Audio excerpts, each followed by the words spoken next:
Recording by Dale Grothman. It's amazing how much you can learn about absolute strangers if you just stop to think about the kind of animal they'll put in a test rocket by Jack Douglas. Captain Baird stood at the window of the laboratory where the 1,000 parts of the strange rocket lay strewn in careful order. Small groups worked slowly over the dismantled parts. The captain wanted to ask, but something stopped him.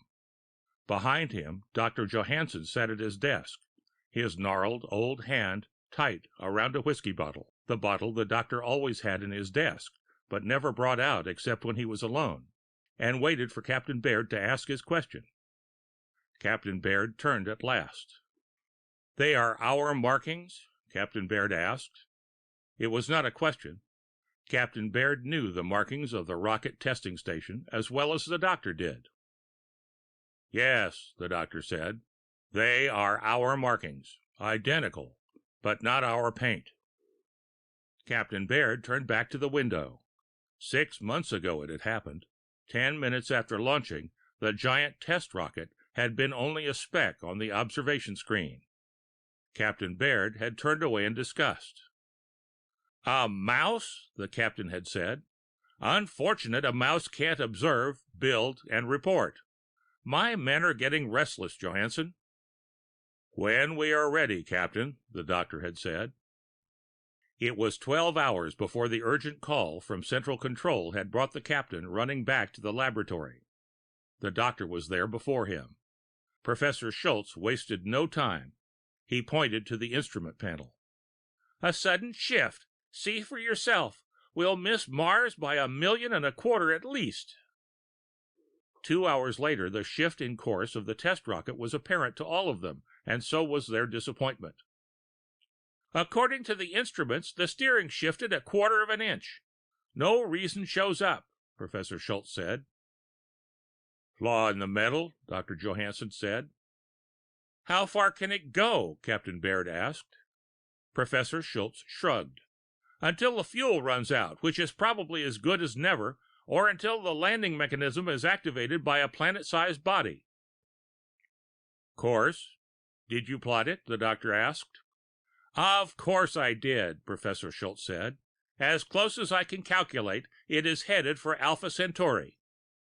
Captain Baird turned away. The doctor watched him. "Perhaps you will not be quite as hasty with your men's lives in the future, Captain," the doctor said. Professor Schultz was spinning dials. "No contact," the professor said. "No contact at all." It had been 6 months ago.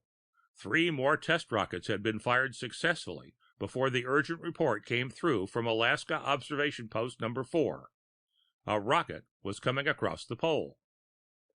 The strange rocket was tracked and escorted by atomic-armed fighters all the way to the rocket test station, where it cut its own motors and gently landed. In the center of a division of atomic-armed infantry, the captain, the doctor, and everyone else waited impatiently. There was an air of uneasiness.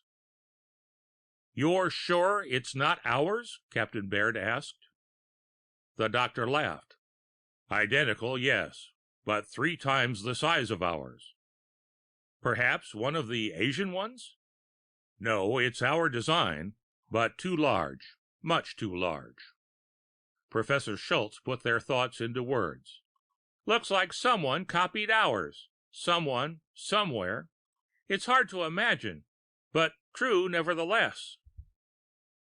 They waited 2 weeks. Nothing happened. Then a radiation shielded team went in to examine the rocket. 2 more weeks, and the strange rocket was dismantled and spread over the field of the testing station. The rocket was dismantled, and the station began to talk to itself in whispers and look at the sky. Captain Baird stood now at the window and looked out at the dismantled rocket. He looked, but his mind was not on the parts of the rocket he could see from the window. "The materials? They're not ours?" the captain asked. "Unknown here," the doctor said. The captain nodded. "Those were our instruments?" "Yes." The doctor still held the whiskey bottle in a tight grip. "They sent them back," the captain said. The doctor crashed the bottle hard against the desk top. Ask it, Captain. For God's sake. The captain turned to face the doctor directly. It was a man, a full-grown man. The doctor sighed, as if letting the pent-up stream from his heart escape. Yes, it was a man. It breathes, it eats, it has all the attributes of a man. But it is not of our planet. It's speech, the captain began.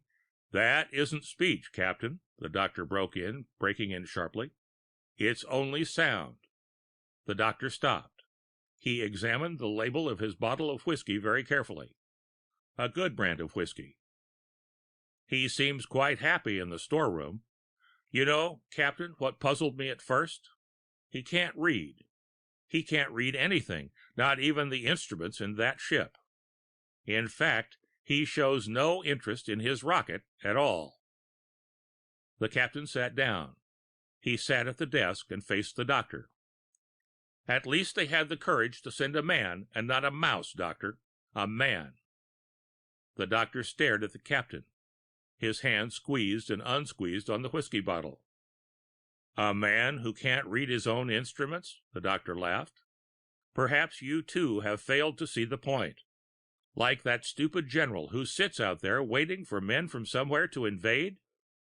Don't you think it's possible? The doctor nodded. A very good possibility, Captain, but they will not be men. The doctor seemed to pause and lean forward. That rocket, Captain, is a test rocket. A test rocket just like ours. Then the doctor picked up his whiskey bottle at last and poured 2 glasses. Perhaps a drink, Captain? The captain was watching the skies outside the window. The end of Test Rocket by Jack Douglas.